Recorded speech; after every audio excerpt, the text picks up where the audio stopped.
is a call for an uprising. Welcome to today's show.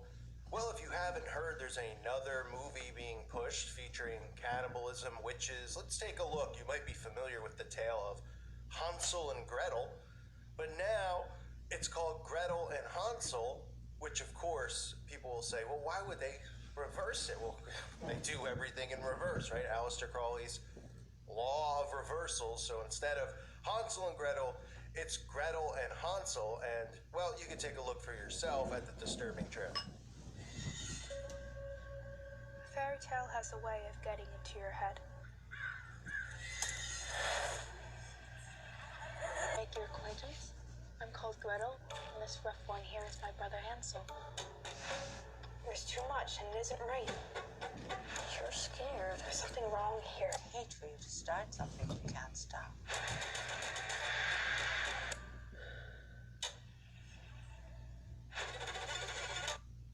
Now we see all sorts of things. Of course, the house is a giant pyramid.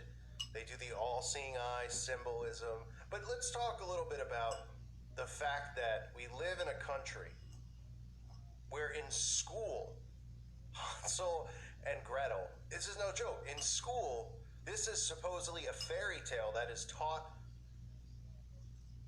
to children. What the plot is, Hansel and Gretel are a young brother and sister kidnapped by a cannibalistic witch living in a forest in a house constructed of cake, candy, and many more treats. The two children escape their lives by outwitting her. This is stuff that's taught in school in this country. Anybody got a problem with that? Anybody, a little suspicious as to why this is getting taught in school to children? A story about witches, cannibalism? Sounds a lot like the stuff that I talk about on this channel, which people think we're completely insane for believing this, yet we're constantly being desensitized by fairy tales, quote unquote, about the same exact stuff. The plot of this, if you're not familiar, in addition to what I read, Hansel and Gretel, the children of a poor woodcutter. A famine settles over the land. The woodcutter's wife decides to take the children into the woods and leave them there to fend for themselves so she and her husband will not starve to death. What a wonderful tale, by the way, to tell kids about, how the parents abandoned the children. The woodcutter opposes the plan, but finally reluctantly submits to his wife Sheen. Unaware that Hansel and Gretel have overheard them after the parents have gone to bed, Hansel sneaks out of the house, gathers as many white pebbles as he can, then returns to his room, reassuring Gretel that God will not forsake them. The next day, the family walks deep into the woods, and Hansel lays a trail of white pebbles. And after their parents abandon them, Hansel and Gretel follow the trail back home. When their stepmother sees them, she is furious and locks them in the house. Hansel and Gretel are unable to escape or even simply collect pebbles. The following morning, the family treks into the woods. Hansel then takes a slice of bread, leaves a trail of breadcrumbs for them to follow home. However, after they are once again abandoned, they find that birds have eaten the crumbs, leaving them lost in the woods. After days of wandering, they follow a beautiful white bird to a clearing in the woods and discover a large cottage built of gingerbread cakes and candy with window panes of clear sugar. Hungry and tired, the children begin to eat the roof when the door opens and a hideous old hag emerges and lures the children inside with the promise of soft beds, delicious food, and a hot bath. They do this unaware that their hostess is a bloodthirsty witch who built the gingerbread house to waylay children for one of her occult rituals by cooking and eating them. And again, this is a fairy tale taught to children the age of kindergarten, first grade, second grade. And it's considered a fairy tale. And now, of course, it's a horror movie. The next morning, the witch throws Hansel into a cage and enslaves Gretel. The witch force feeds Hansel regularly to fatten him up. Hansel realizes this and uses the witch's tendency to his advantage. Every time the witch checks how fat Hansel is, by way of seeing Hansel's finger, he sticks out a bone in the cage. Because of the witch's blindness, she is fooled into thinking Hansel is too thin to eat. After weeks of the same result, the witch grows impatient and decides to eat Hansel anyway. Well, it's great stuff, right? Kids really can learn a lot from it. They actually can. I mean, they can learn that the occult's real witches really do exist. These people are cannibals. And no, I'm not talking about some idiot who thinks that they're a witch because they, do a couple pagan rituals on YouTube and they think that's what, being a real witch is, because it's really watered down. The same with people who are in the Satanic Temple.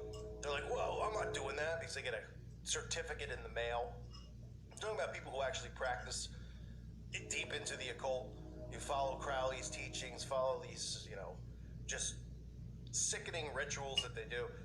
Anyway, this is the end of the story. The next day, the witch prepares the oven for Hansel, but decides she's hungry enough to eat Gretel too. She coaxes Gretel to open the oven and prods her to lean over in front of it to see if the fire is hot enough. Gretel, sensing the witch's intent, pretends she does not understand what she means. Infuriated, the witch demonstrates, and Gretel pushes her into the oven, leaving the ungodly creature to be burned to ashes. What a great story for kids, even though, at the end of the day, the witch does get burned, but, we don't want to have any hate speech here against witches or promote any type of violence. But that's just the story of Hansel and Gretel. Now, the movie, of course, that's coming out is a horror movie, but how many times do we need to see witches, and witches for people to think, at least maybe scratch their head and go, wow, is witches real? Why are we always talking about witches if it's fake? Can somebody come up with something new, right?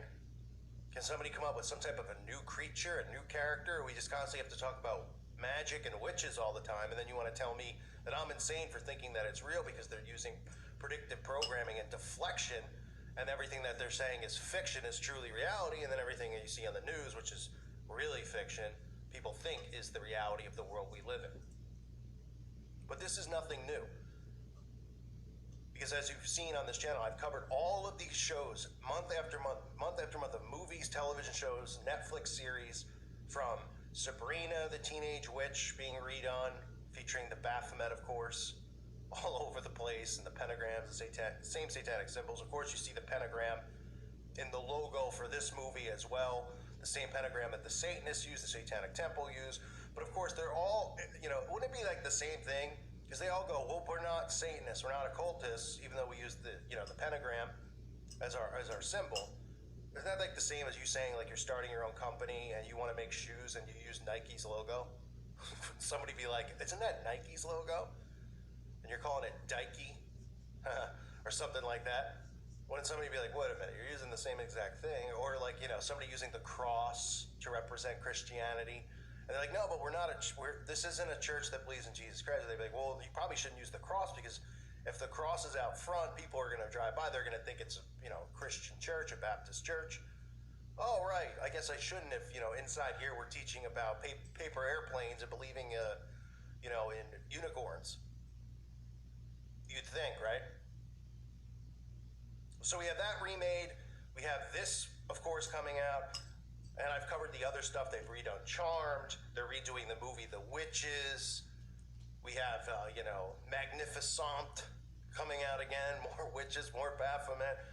Really can't make up how in our faces this stuff is. Yet people don't think twice about it. They just go, oh, it's a fairy tale. Oh, it's a kid's story. Oh, it's a fable. And what's the plot of the fairy tale here? That the witch is a cannibal who eats children. Yeah, that doesn't sound suspicious. And to lure children to her home is made of candy. It's another tactic that we've heard of, as far as ways that these predators lure children. But this is all just a huge coincidence, right? This is all just in my head and in your head. And that's why they constantly talk about it. That's why instead of calling it Hansel and Gretel, it's called Gretel and Hansel. Or are we doing that because it's more feminine, have the woman's name first? Is that why we're doing it? Or is it because of Aleister Crowley's law of reversals, doing things backwards? Pretty unbelievable, right? So you have your all-seeing eye in the trailer. You've got your house, which, was supposedly made of candy. It looks like a giant pyramid. And you get your pentagram, of course, and it's no big deal that there's a plot about witches wanting to eat kids, because we'd all know about it. We'd all hear about it, right? This stuff is it's all fairy tale. And of course, this is the type of stuff that they read to children I think that it's kindergarten to like third grade is where they, read these types of fairy tale stories to kids. Hansel and Gretel and all this stuff. But everybody's familiar with Hansel and Gretel. It's been pushed into the public school system, that's for sure. What an absolute joke. Hopefully this thing's a bomb at the box office. But in general, it's a bomb. I'll tell you that much. What a joke. I thank you for listening to today's show. God bless all of you and your families.